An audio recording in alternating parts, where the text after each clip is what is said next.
It's been an incredibly sunny day. It's gotten really windy now. So if you're new to my channel, I'm generally 99.9% of the time off grid, and the reason I say there's that 0.1% is because last winter I was able to stay on a friend's mooring on a pontoon which had electric hookup. Other than that, I'm off grid. Solar wise, I have these two 175 watt panels, as well as a 150 watt panel which goes to, the 150 watt is a separate thing that goes to a power bank. So these, adding to 350 watts, go to a 230 amp hour lithium battery. I'm actually looking to get either a third 175 watt or maybe go 200 and just have it flat, a flexible one on the roof there. Because it won't be as efficient as the tilted ones, I may go with a higher power one. There may be some people that might want to comment on that, because having a different wattage panel can affect the other two panels, I believe. So that's what I've got, and that's how I run things. I'm trying to, as I do through the summer, use electrical appliances to do my cooking.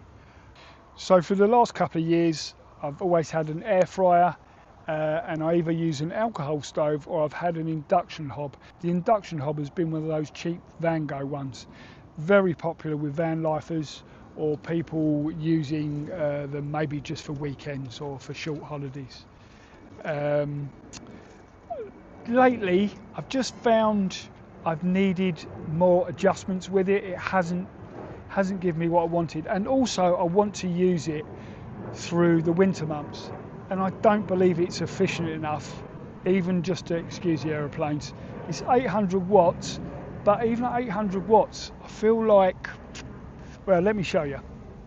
I'll start off by saying this isn't going to be one of those technical videos where I'm getting the multimeter out. There's so many videos out there like that. So the first thing I found was, this is an 800 watt induction hob.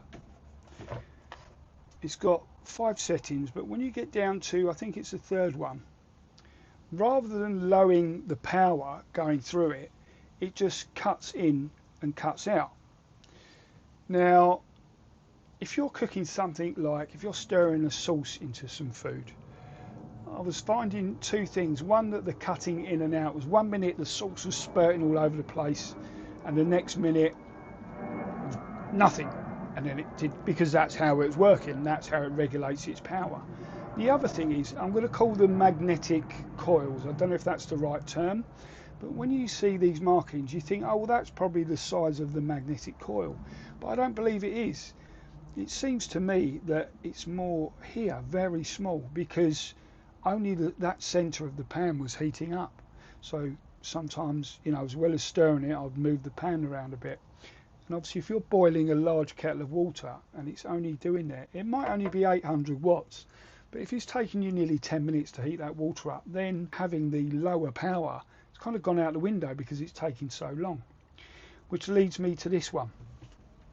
So this one here, there was a few things I liked about this, and I had to do my homework on it, because I wanted something that went down to a real low wattage, because sometimes I'm just warming something up. So if I could find something that did 100, went down to 100 watts, and a true 100 watts, not cutting in and out, I wanted it, because I can also use this on my power bank that's only 500 watts. So I can click this up 3 levels on my power bank. So let me just turn it on and show you. Obviously I haven't got a pan on here, so it's not going to stay on. So if I turn that on and I come straight in with the power, it comes on at 800 when I click the plus. If I turn it off again and turn it on, if I come in with a minus, it comes straight on at 1800. Now you can click that up to its maximum, but if you hit the P, that takes it to 2100. I don't use that unless I'm using it through my generator, because my inverter is only, let's turn that off, because my inverter is only 2000. It does peak at 4000, but I'm generally using this at 1500 watts. Now I'm boiling a kettle up with let's show you, where's my mug?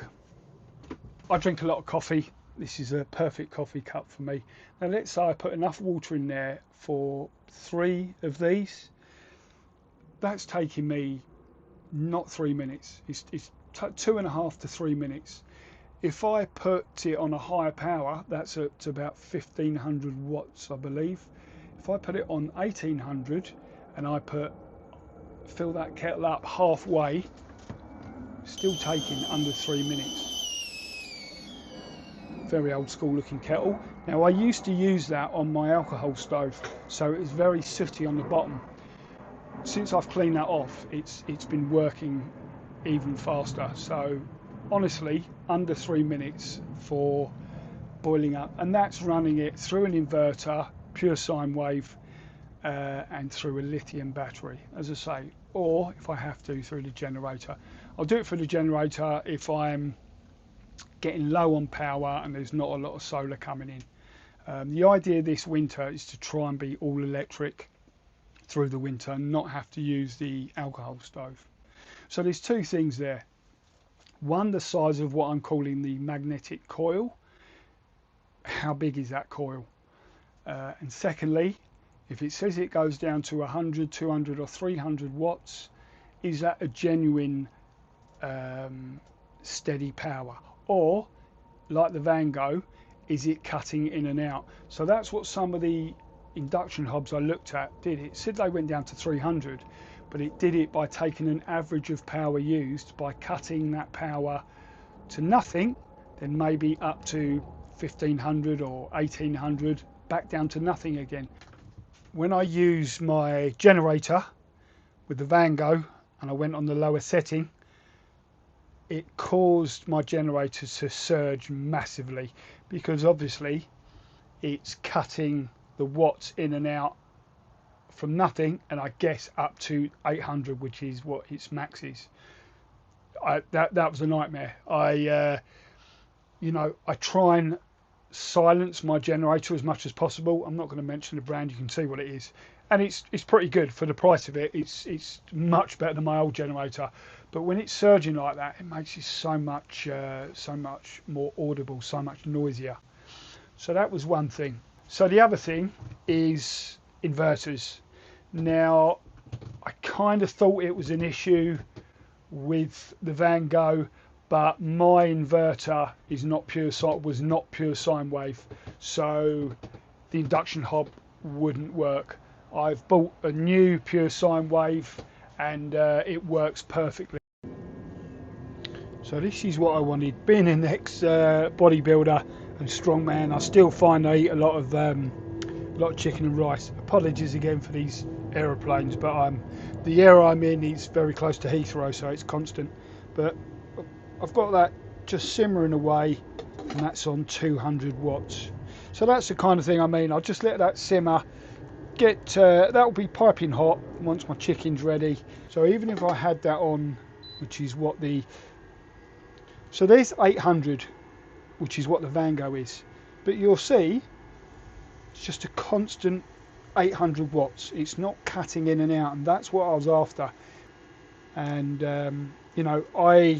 I cook at least 3 meals a day generally, so it's important to me how much power that I'm using, ease of cooking, and also the great thing about induction hobs are, let's turn that off, see, they're so easy to clean, and the only temperature that will hold now is from the pan being on there. It's other than that, it's not hot to touch once you finish cooking, so you're not going to leave that on. I mean, it's going to bleep and let you know anyway, but if you left that on power and you happen to put your hand on top, if you don't know about induction hobs and you haven't been cooking yet, you're not going to burn your hand. Just move some stuff out of the way to show you. This isn't a paid partnership, paid promotion. That's the pure sine wave 2000 watt inverter I now use.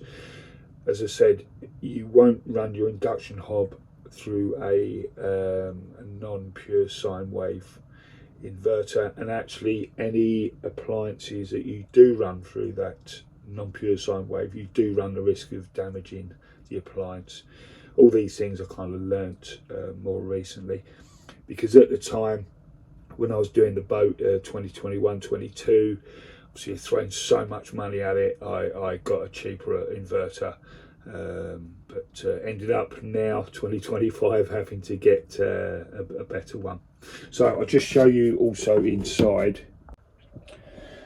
So this is my power station, 505 watts, and it's why I wanted an induction hob that would go down to 100, 200, 300 watts, because sometimes, although I'm getting the solar in the summer, my 230 amp hour battery is running a normal house fridge, albeit a small one, the air fryer, the induction hob, sometimes some other things like my washing machine. If I'm running a lot of things on one day and I just want to warm some stuff up, then with that new induction hob going down to that 100 watts, I can use this power station as well.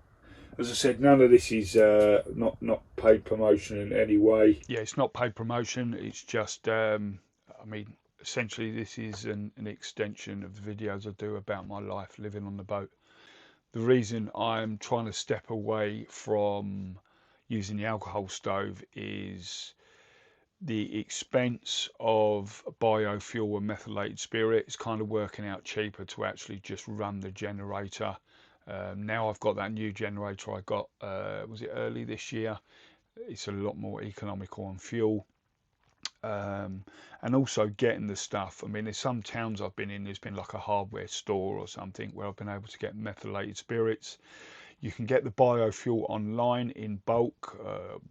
You can get one or two of them, but that can't be delivered to an Amazon collection point. I keep saying that name, and I probably shouldn't, because it's a flammable liquid, so it won't be delivered to their boxes or to a collection point. So it has to be delivered to an address, which is sometimes an issue for me. So yeah, that's why I'm doing that. At the moment, it's been going great. I do have to run the generator even with the sun we had, because it is a big, I mean, you can do the maths knowing the what wattage the appliance is and how many amps you're going to draw over a certain period of time.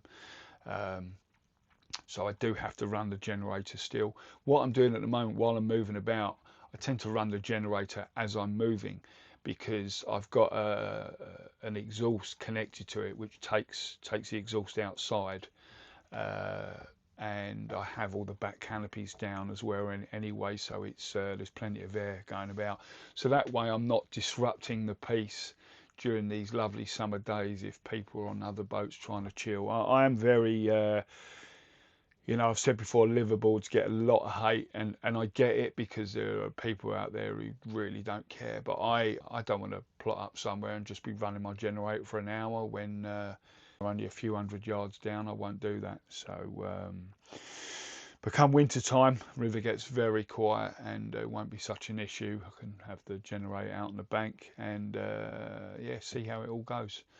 So as I said, this isn't a technical video, it's just an honest video of what I found and what I needed. That original induction hob I had, which I'm sure there's hundreds of van lifers use them and don't have an issue with them. I just personally wanted something which was probably a bit more like somebody would have in their home, in their house or in their flat. Something with a few more settings and a bit more smoother operation in terms of how it's heating things up. I didn't like, as I said earlier, I didn't like the surging it caused. So yeah, thanks for watching. Please like and subscribe. Don't forget, if you want to become a member for as little as $1.99 a month, you get to see these videos a little bit earlier, and also I do members only shorts as well. So yeah, thanks for watching, hope you enjoyed, and see you next time. Cheers.